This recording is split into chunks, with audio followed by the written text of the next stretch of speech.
আল্লাহ আমার রব, এই রবি আমার সব। দামে দামে তুন মনে তারি অনুভব। তোমার দুনিয়াতে আমি যেদিকে তাকাই, অথই নিয়ামতে ডুবে আছি সবাই।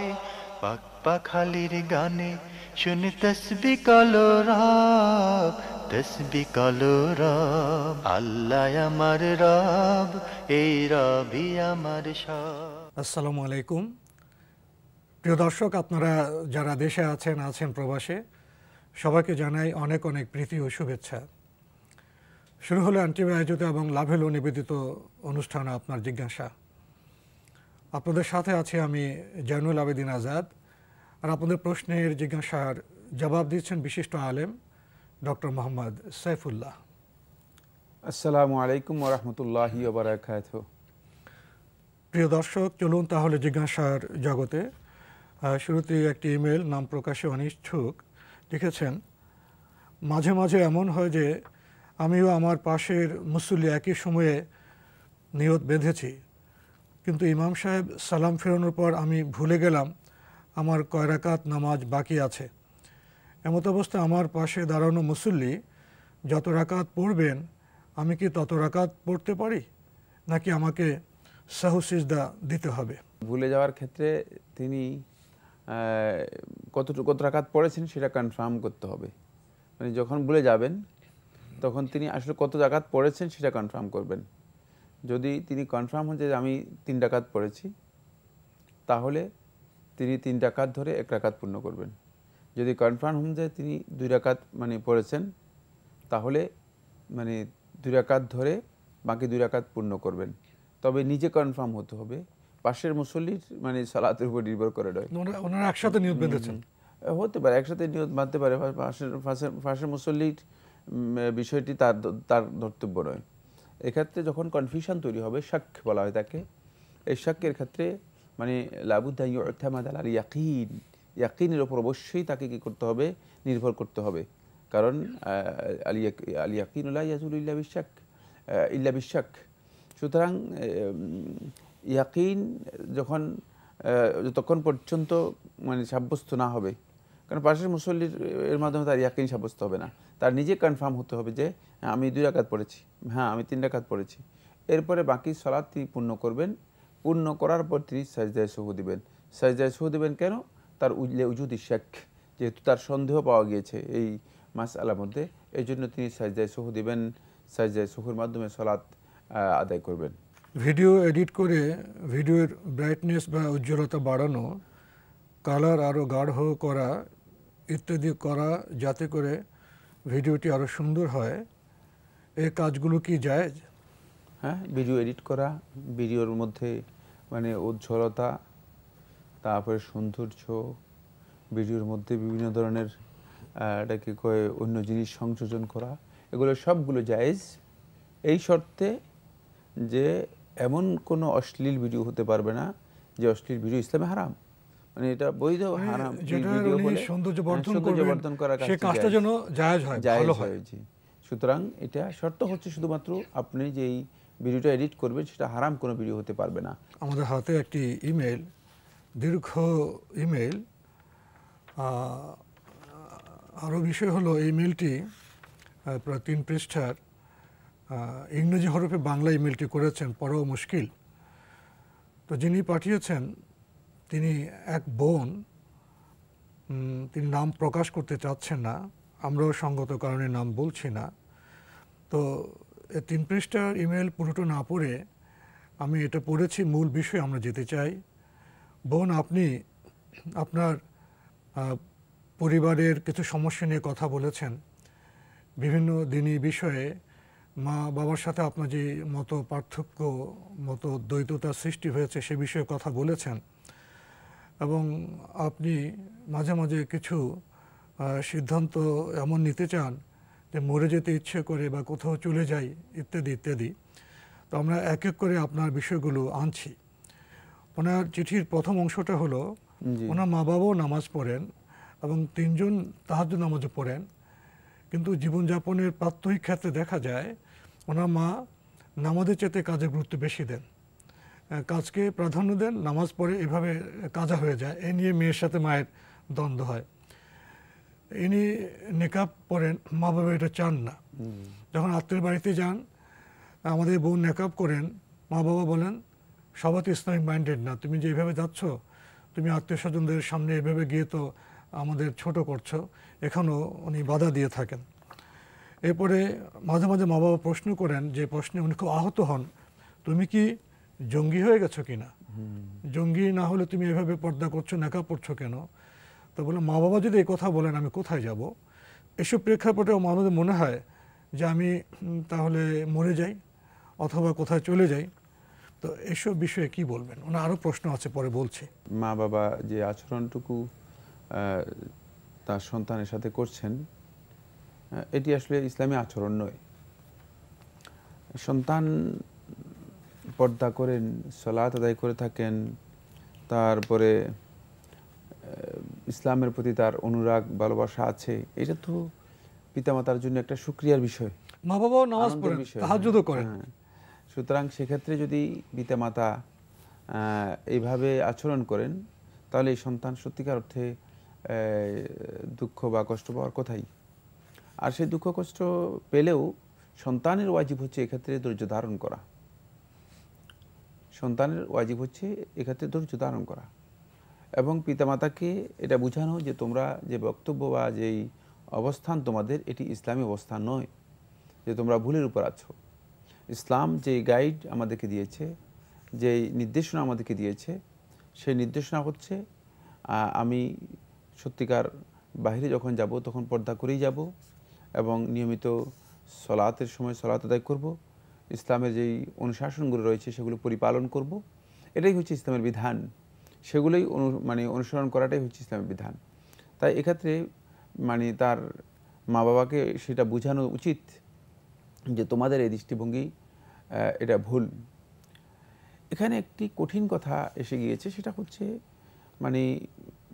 মা বাবা সন্তানের ব্যাপারে এ ধরনের আচরণ করাটা এটা কঠিন গর্হিত কাজ এবং এথিক্স এর পরিপন্থী। সেটা হলো যে সন্তান সম্পর্কে তো তারা জানে সন্তান আসলে কি, তারপরে তুমি কি জঙ্গি হয়ে গিয়েছো কিনা, এই ধারণা করা সন্তান সম্পর্কে এটা অত্যন্ত কুধারণা এবং সন্তানকে মূলত ভয়ানক একটা দিকে মিসগাইড করে দেয়া। এই ধরনের পিতামাতা সত্যিকার অর্থে সন্তানের জন্য ক্ষতিকর এবং এরা নিজেদের সন্তানদেরকে সবচেয়ে বেশি ধ্বংসের দিকে ঠেলে দিতে পারে। কোনো সন্তানের ব্যাপারে পিতামাতা তো জানেই তার সন্তান কোন আচরণ, কোন অবস্থায় আছে, কোন আচরণ করতেছে। সেক্ষেত্রে তুমি জঙ্গি হয়ে গেলে কিনা, শুধুমাত্র নেকাব পরার কারণে, শুধুমাত্র পর্দা করার কারণে এই ধরনের বক্তব্য দেয়া, এটি আসলেই বড় ধরনের একটি গর্হিত কাজ, গর্হিত বিষয়। আমি এক্ষেত্রে সন্তানকে বলবো তাদেরকে আপনি বোঝানোর জন্য চেষ্টা করুন যে এটা জঙ্গিপনা নয়, এটা জঙ্গিবাদ নয়, এটা ইসলামের অনুসরণ করা। জঙ্গিবাদের কি আপনারা এখানে দেখতে পেরেছেন? জঙ্গিবাদের কি আছে আমার মধ্যে? কেন আপনারা এত সীমা লঙ্ঘন করে বক্তব্য দিচ্ছেন? তবে অত্যন্ত শালীন সুন্দরভাবে সেটা বোঝানোর জন্য চেষ্টা করবেন। আর এই পিতামাতার জন্য আমার যে বক্তব্য সেটা হচ্ছে আপনারা আল্লাহ তাআলার শুকরিয়া আদায় করুন। বহু পিতামাতা আছে তাদের সন্তানকে মানুষ করার জন্য, তাদের সন্তানকে প্রকৃত মুসলিম করার জন্য, তাদের সন্তানকে ইসলামের যে দৃষ্টিভঙ্গি রয়েছে সেই দৃষ্টিভঙ্গি অনুযায়ী, ইসলামের নির্দেশনা অনুযায়ী, ইসলামের বিধান অনুযায়ী তাদেরকে পরিচালিত করার জন্য নিজেদের সকল শ্রম, সকল চেষ্টা, এমনকি সম্পদ পর্যন্ত ব্যয় করতেছে পারতেছে না। সেই ক্ষেত্রে আপনি আপনার সন্তানকে আপনি ইসলামের উপর চলতেছে এই জন্য আপনি বাধা দিচ্ছেন, এটি সবচেয়ে বড় মুনাফিকি। ইন্নাল মুনাফিকিনা আল্লাযীনা ইয়াসুদ্দুনা আল্লাহ ইয়াসুদ্দুনা আন সাবিলিল্লাহ। তারাই তো মুনাফিক, প্রকৃত মুনাফিক, যারা আল্লাহর রাস্তা থেকে মানুষদেরকে বাধা প্রদান করে থাকে। আপনারা কিসের ভিত্তিতে এমন একটি কাজ যেটি ইসলাম তার জন্য ফরজ করেছে, এটি আপনারাও জানেন। তিনি উল্লেখ করেছেন যে আপনারা সালাত আদায় করে থাকেন, তারপরে এমনকি তাহাজ্জুদের কথা বলেছেন। আপনাদের এই সালাত, আপনাদের এই তাহাজ্জুদ, এটা লেবাস শুধু হলে চলবে না। শুধুমাত্র লেবাস, আমরা ইসলামকে লেবাস হিসেবে গ্রহণ করলে চলবে না। ইসলামকে লেবাস হিসেবে গ্রহণ করার নাম মূলত মুসলিম না। মুসলিম হচ্ছে ইসলামকে যিনি লেবাস হিসেবে গ্রহণ করেছেন এবং যিনি অন্তরে ইসলামকে মূলত লালন করে যাচ্ছেন, পালন করে যাচ্ছেন, তিনি হচ্ছেন মুসলিম। শুধুমাত্র লেবাসের ইসলাম দিয়ে আসলে মুসলিম হওয়া যায় না। এই জন্য লেবাসের ইসলামধারীরা আল্লাহ সুবহানাহু ওয়া তাআলা তাদেরকে কাফেরদের চেয়ে নিকৃষ্ট বলেছেন। তারা হচ্ছে মুনাফিক। আর মুনাফিকদের পরিচয় আল্লাহ রাব্বুল আলামিন কোরআনে কারীমের মধ্যে এমন কঠিনভাবে দিয়েছেন যে ইন্নাল মুনাফিকিনা ফি দারকিল আসফালি মিনান নার, মুনাফিকরা জাহান্নামের সবচেয়ে সর্বনিম্ন যেই স্তর আছে, সর্বনিম্ন যে গহীন আছে, সেই গহীনের মধ্যে তাদের স্থান হবে, জাহান্নামের সবচেয়ে নিচের স্থান তাদের হবে। সুতরাং মানে এই মুনাফিকি থেকে বেরিয়ে আসতে হবে। ইসলামের মানে আপনি মনে করছেন শুধু সালাত আদায় করলেই আপনি মুসলিম হয়ে গেলেন? আপনার অন্তরের মধ্যে ইসলামের বিধানকে আপনি অবশ্যই লালন করতে হবে। ইসলামের বিধানকে আপনি মানে নিজের জীবনের জন্য ইসলামের বিধানকে গ্রহণ করতে হবে।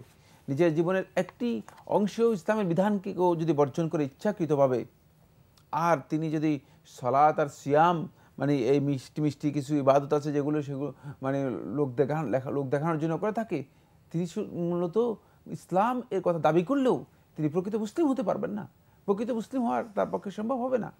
এই জন্য আমি আপনাদেরকে অনুরোধ করব, আপনারা ইসলাম সম্পর্কে আরেকটু স্টাডি করুন, আরেকটু পড়ুন, এবং এই যে আচরণের কথাগুলো এসেছে, এই ধরনের আচরণ থেকে মূলত নিজেদেরকে দূরে রাখার জন্য চেষ্টা করুন।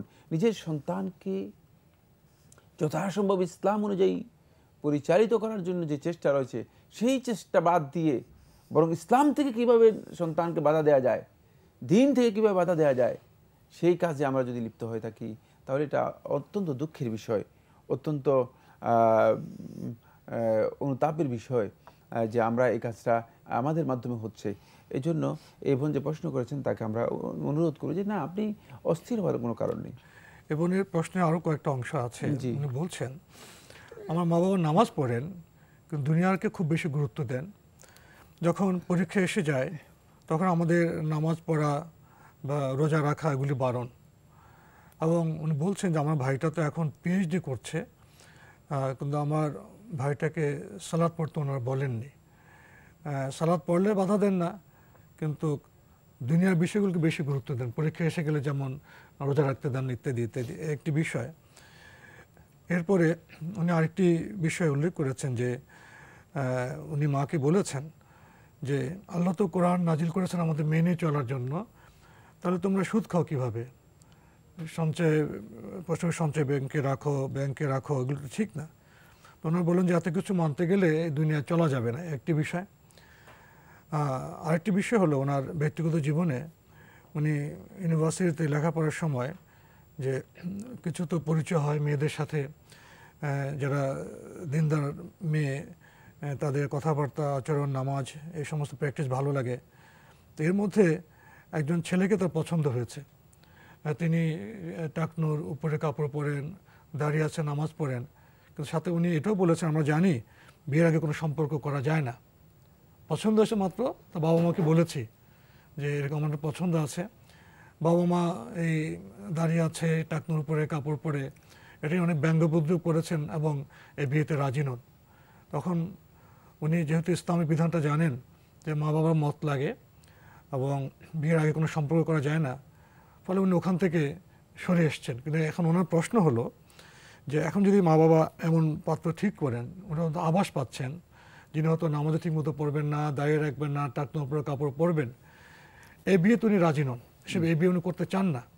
এরপর যদি বাবা মা বিয়ে দেন, তাহলে এরকম বিয়ে করলে কি ওনার গুনাহ হবে? ইনি এটাও বলেছেন এই ধরনের বিয়ে, যে বর ইসলামী জীবনযাপন করবেন না, কোরআনের পথে চলবেন না, বিয়ে দিল, সেই বিয়েকে আমি মন থেকে মানতে পারবো না, এটা শুধুই হবে লোক দেখানো।